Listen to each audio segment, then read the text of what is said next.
Hey everyone, what's going on? I'm Mark, here to bring you part 2 of the property tour. Today, we're going to head back on the site of the future food forest. Let's go. So unlike the garden orchard tour we did earlier this week, there's a little bit less to look at out here. A lot more space, there'll be a lot more in the future.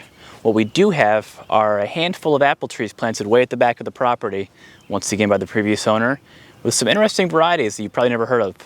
We're going to check those out. In addition to the apple trees, there's a few other interesting features that I'm going to point out while we're back here today. One of the first things to note is right here over my shoulder.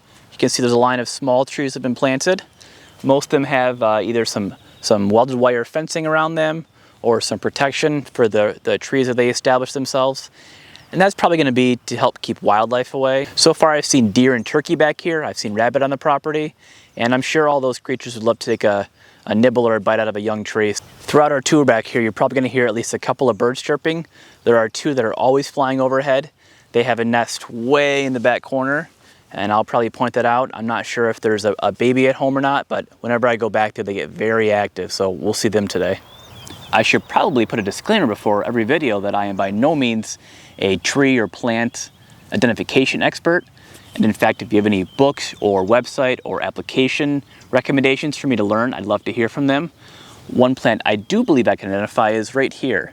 This is the common milkweed. There's one next to me, and there's hundreds of them throughout this area, and they are used by the monarch butterfly.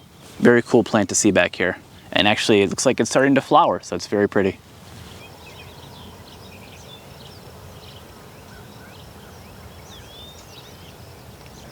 Throughout this site, we can find things like this. A stake in the ground with a tree leaning over. Obviously, this tree was staked up once upon a time, but has tipped on over. There are several areas like this. We'll probably have to come through and reapply the work that was started.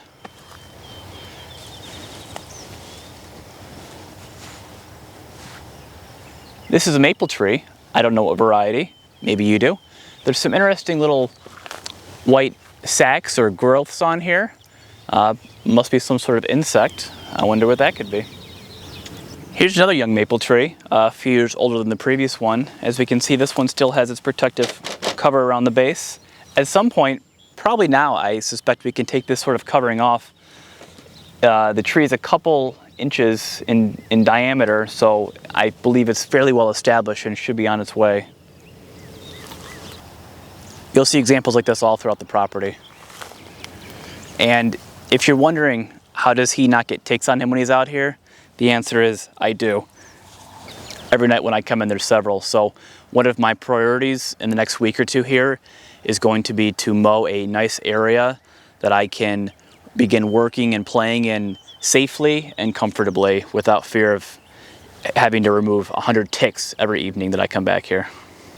So the sun has gone behind some clouds behind me. In fact, it's getting pretty low. It'll be setting soon. So I don't know how my light is right now, but if you can see right behind me, there's a nice big patch of that milkweed we were talking about earlier. Pretty cool to see. I'm hoping you can see over my left shoulder, there's a wooden post right over there. That is the corner of the property. Its twin is on the other side too. What you also might be able to see is just poking up above the grass are pine trees. So along the entire perimeter here, we have pines planted. On the west side of the property, which is predominantly where the strong winds will come through, the pines are all planted 2 rows deep. On the north and east sides of the property, they're 1 row deep. That should allow a wind block on one side and also a wind escape on the other as the breeze blows through, giving us lots of airflow in here, but a little bit of protection while these species are young. Well, here we go. We're at the back of the property, and all along here is apple trees, about 10 or so. I have our cheat sheet with us to help us identify the species because some of them have tags, some of them don't, but all of them are very difficult to get to, both because of the fencing around them and because the grass is very long.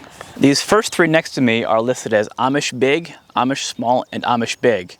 Well, when I looked those up, I couldn't find anything, so I asked the owner when I had a chance to speak with him, and I believe what he said is these were just wild varieties from an apple he tasted somewhere, decided to throw some seeds in a pot or in the ground, and they germinated, and he grew the apple tree. So if that's correct, then these will be a unique kind of apple, and I'm excited to try it. I think that story is really cool, and in fact, it's something that I would like to do. So we will definitely be exploring lots of seed stratification and seed germination, both for vegetables, softwood trees and hardwood species on this channel.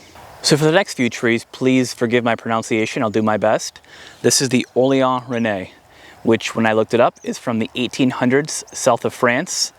It looks like a really, really healthy young tree. We have a couple branches going up in a few different directions. No fruit on it yet, but definitely excited to try this apple in a few years. And just a few feet farther, we have the next tree. This is the Roxbury Russet. From my brief internet search, it's the oldest known variety in North America. Very cool. Again, looks to be a young, healthy tree. We have some branching in different directions. No fruit yet, but hopefully in a couple years. When I first walked by this tree, I thought it was gone until I looked closer, and you can see this was the original tree, but off to the side here, we have another growth. I can't quite tell, getting down far enough into the grass, if this is a growth from the rootstock or the grafted variety on top. Either way, this is called the Belle de Boskoop, which is from the Netherlands. So I will look at that more closely in a future day. So although the Belle de Boskoop may be surviving well, this tree unfortunately I believe is dead. This is tagged as a Fuji apple. So although I'm sad to see that this tree did not survive since it's several feet taller than I am, it's just a Fuji apple. Those are more commonplace. You can get them in the grocery store, and it's not as unique as some of these heritage varieties. We will plant something else here in its place. And before I move on, you're definitely going to start hearing in this tree and the one behind me, those birds are chirping as they get a little irritated as I get closer to their nest. Moving down from the dead Fuji tree, we have two more apple varieties. We have the Empire apple and the Harlesson apple. Again, neither of them have fruit, but they look like pretty healthy young fruit trees. So as with everything else here, hopefully in the next 2 to 3 years we get some fruit on these trees. This is as far down the trail as I'm going to go today, because right over my shoulder here in this tree is where that nest is. And you can hear them, I can see them, you can hear them chirping at me. They don't like me being any closer than this, so I'll try and respect their space a little bit. I might try and get a quick close-up of the nest for you guys. We'll see if anybody's home. But what we have here is a Yellow Delicious, a John O'Mac, and a Cortland. And out of all these trees here, this Yellow Delicious here has one single fruit on it, right here, and it looks really good.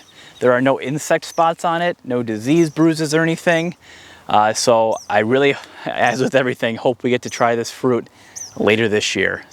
Well, that concludes part 2 of the property tour. I hope you enjoyed it. Stay tuned later this week. I know you're all waiting to see me plant that first tree. Trust me, I am too. I want to get out there and mow a spot for us to start working and then get that tree in the ground. It is still really, really warm here, really hot. It's not an ideal time to plant that tree. I've been checking the roots and they're still moist and they're doing good, but I really want to get that tree in the ground, so we'll probably be doing that later this week.